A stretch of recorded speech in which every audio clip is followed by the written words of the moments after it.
Warangal parliament Congress ముఖ్య నేతలతో సమావేశమయ్యారు సీఎం రేవంత్ రెడ్డి. మీటింగ్ కు మంత్రి కొండా సురేఖ, ముఖ్యమంత్రి సలహాదారు వేం నరేందర్ రెడ్డి, ఎంపీ అభ్యర్థి కడియం కావ్య, కాంగ్రెస్ ఎమ్మెల్యేలు, ముఖ్య నేతలు హాజరయ్యారు. నియోజకవర్గంలో ఎన్నికల ప్రచారం, గెలుపు వ్యూహాలపై చర్చిస్తున్నట్లు తెలుస్తోంది. ఇక దీనికి సంబంధించి మరిన్ని అప్డేట్స్ విజయ్ లైవ్ లో అందిస్తారు. విజయ్, మీటింగ్ కు ఎవరెవరు అటెండ్ అయ్యారు, వివరాలేంటి? వరంగల్ పార్లమెంటు నియోజకవర్గం పైన సీఎం రేవంత్ రెడ్డి ఇతర ముఖ్య నేతలు ప్రత్యేకమైనటువంటి ఫోకస్ పెట్టారు. నిన్న తుక్కుగూడ జనజాతర సభ అనంతరము అన్ని పార్లమెంటు నియోజకవర్గాల పైన సీఎం రేవంత్ రెడ్డి సమీక్ష జరుపుతున్నారు. దాంట్లో భాగంగానే ఈరోజు వరంగల్ నియోజకవర్గం పైన ప్రత్యేకంగా సీఎం రేవంత్ రెడ్డి నివాసంలో ముఖ్య నేతలందరూ కూడా సమావేశమయ్యారు. ఈ సమావేశంలో మంత్రి కొండా సురేఖతో పాటు సీఎం సలహాదారుడు వేం నరేందర్ రెడ్డి, వరంగల్ పార్లమెంటు నియోజకవర్గ అభ్యర్థి కడియం కావ్యతో పాటు ఇతర వరంగల్ నియోజకవర్గానికి సంబంధించిన ముఖ్య నేతలు, ఎమ్మెల్యేలు అందరూ హాజరయ్యారు. అయితే వరంగల్ పార్లమెంటు నియోజకవర్గానికి సంబంధించి నేతలు ఎవరైతే గతంలో కడియం కావ్య బీఆర్ఎస్లోకి రావడము, ఆమెకు జాతీయ నాయకత్వము, పార్లమెంటు టికెట్ కేటాయించడము, ఈ అంశాలపైన కొందరు ఎవరైతే గతంలో కాంగ్రెస్లో ఉండి పనిచేస్తున్న నేతలు కొంత అసంతృప్తి వ్యక్తం చేయడము, ఈ పరిస్థితులన్నిటిపైన రేవంత్ పదే పదే సమావేశాలు నిర్వహిస్తున్నారు. అయితే నేతలందరికీ కూడా అనుసరించాల్సిన వ్యూహాలు, ఖచ్చితంగా వరంగల్ పార్లమెంటు నియోజకవర్గ స్థానాన్ని కాంగ్రెస్ కైవసం చేసుకోవాలి, నేతలందరూ సమన్వయంతో పనిచేయాలి, స్థానికంగా ఉన్నటువంటి ఎమ్మెల్యేలందరూ కూడా వారి వారి నియోజకవర్గాల్లో ప్రజలను చైతన్యపరచడంతో పాటు కాంగ్రెస్ ఇచ్చే హామీలను ప్రజలకు వివరించాలి, దాంతోపాటు నేతలందరూ కూడా సమన్వయంతో కలుపుకొని ముందుకు వెళ్ళాలని చెప్పి సీఎం రేవంత్ రెడ్డి ముఖ్య నేతలందరికీ కూడా సూచనలు, సలహాలు ఇస్తున్నారు. దీంట్లో భాగంగానే ప్రచారం పైన ప్రత్యేకంగా ఫోకస్ పెట్టారు. ఎందుకంటే వరంగల్ పార్లమెంటు నియోజకవర్గానికి సంబంధించి పోటీ కూడా కొంత ఉండడంతో ప్రచారం పైనే ముఖ్యంగా సీఎం రేవంత్ రెడ్డి ఫోకస్ పెట్టారు. జాతీయ నేతలతో కూడా ప్రచారంలో పాల్గొనే విధంగా అక్కడ బహిరంగ సభలు నిర్వహించడము, బూత్ స్థాయి లెవెల్లో కార్యకర్తలను సమన్వయం పరచడము, వీటితో పాటు ఎమ్మెల్యేలు కూడా వారి వారి నియోజకవర్గాలలో ప్రతిరోజు పాదయాత్రలు కానీ, డోర్ టు డోర్ వెళ్ళి ప్రచారం చేయడం కానీ, ఎక్కడైతే ముఖ్యంగా నియోజకవర్గాలకు సంబంధించినటువంటి ఏరియాలు ఉంటాయో అక్కడ కూడా ప్రత్యేకమైనటువంటి బహిరంగ సభలు పెట్టడం కానీ, వీటన్నిటిపైన ప్రత్యేకంగా ఫోకస్ చేయాలని చెప్పి సీఎం రేవంత్ నేతలకైతే సూచించినట్టు తెలుస్తుంది. ఎందుకంటే వరంగల్ నియోజకవర్గానికి సంబంధించి ముందు నుంచి కూడా ఒక వినూత్న ప్రచారం జరిగింది. అభ్యర్థుల కేటాయింపుకు సంబంధించి కూడా, ఎమ్మెల్యేలకు సంబంధించి కూడా ఈ తరుణంలో రేవంత్ రెడ్డి ప్రత్యక్షంగా వరంగల్ పార్లమెంటు పైన ఫోకస్ పెట్టారు.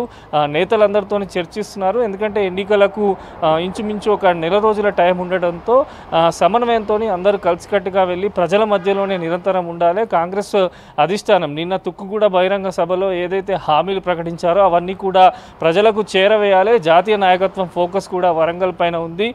ఈ తరుణంలోనే కడియం కావ్య కానీ, కడియం శ్రీహరి కానీ, ఇతర ముఖ్య నేతలు, మంత్రి కొండా సురేఖ కానీ వీరందరూ కూడా జనాల్లోకి ఎలా ప్రచారాన్ని తీసుకెళ్ళాలి, అభ్యర్థికి సంబంధించి కూడా ప్రచారం ఏ రకంగా జరగాలి, వీటిపైన మెయిన్గా ఫోకస్ పెట్టడం జరిగింది. ఈ సమావేశం ప్రారంభమై కూడా దాదాపు 45 నిమిషాల పాటు కూడా నేతలతో సమావేశం నిర్వహిస్తున్నారు. మొత్తం కూడా నియోజకవర్గ పరిధిలో ఉన్నటువంటి సామాజిక వర్గాలు, ముఖ్య నేతలు, ఓటర్లకు సంబంధించినటువంటి అన్ని వివరాలను కూడా పరిశీలిస్తున్నారు. ఏ నేతల మధ్యలో ఎవరన్నా ఇంకా అసహనంతో ఉండి కానీ, ఎవరైనా నేతలు సహకరించకపోతే వారిని కూడా పిలిపించి మాట్లాడాలని చెప్పి సీఎం రేవంత్ వరంగల్ ముఖ్య నేతలకు సూచించినట్టు అర్థమవుతున్నది. మొత్తంగా కూడా ఖచ్చితంగా వరంగల్ పార్లమెంటు నియోజకవర్గ పరిధిలో కాంగ్రెస్ జెండా ఎగురవేయడమే లక్ష్యంగా నేతలందరూ పనిచేయాలని చెప్పి వారికి దిశానిర్దేశం చేస్తున్నారు.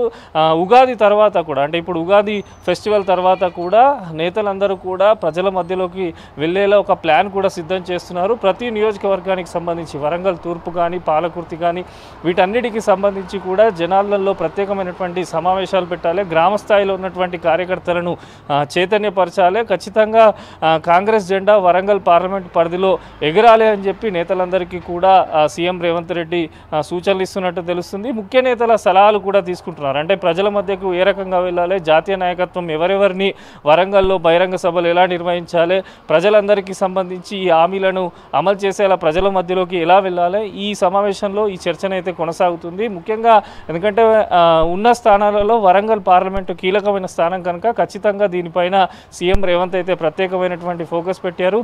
ఇప్పటికే ముఖ్య నేతలందరూ కూడా పలు సలహాలు, సూచనలు కూడా ఇవ్వడం జరుగుతున్నది. వారి సూచనల మేరకు మేరకే అందరూ కలిసికట్టుగా పనిచేసి ఖచ్చితంగా వరంగల్ పార్లమెంటు నియోజకవర్గ పరిధిలో ఉన్నటువంటి ఏదైతే సమన్వయ లోపం ఉందో అన్నీ కూడా సెటరేట్ అయ్యేలా, నేతల మధ్య సమన్వయ లోపం ఉండకుండా ఉండేలా ప్రత్యేకమైనటువంటి చర్చనైతే జరుపుతున్నారు.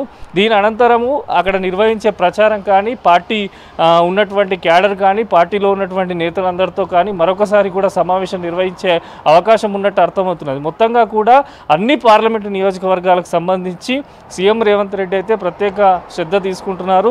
రోజువారీగా అంటే నిన్న జాతీయ నాయకత్వం ఆదేశాలు కానీ, నిన్న తుక్కుగూడ జనజాతర సభ అనంతరము జాతీయ నాయకత్వం కూడా పలు సూచనలు చేసింది. నియోజకవర్గాల వారీగా ఉన్నటువంటి నేతలు, కార్యకర్తలు అందరినీ కలుపుకొని వెళ్ళాలి. ఎక్కడ కూడా ఎటువంటి ఇబ్బందులు లేకుండా పార్లమెంటు ఎన్నికల్లో ముఖ్యంగా తెలంగాణలో 17 స్థానాలకు సంబంధించి కూడా అన్ని నియోజకవర్గాలకు సంబంధించి కూడా నేతలందరూ కూడా సమన్వయంతో పనిచేసి పార్లమెంటు ఎన్నికల్లో కాంగ్రెస్ విజయకేతనం ఎగరవేయాలని చెప్పి పలు సూచనలు అయితే కాంగ్రెస్ జాతీయ నాయకత్వం కూడా చేయడంతో ఈరోజు అయితే వరంగల్ నియోజకవర్గం పైన సీఎం రేవంత్ రెడ్డి సమావేశం నిర్వహిస్తున్నారు. దీని తర్వాత ప్రచారానికి సంబంధించినటువంటి క్లారిటీ కూడా వచ్చే అవకాశం ఉన్నట్టు కూడా ఈ సమావేశంలోనైతే చర్చలు జరుగుతున్నాయి. శ్రీవంతి.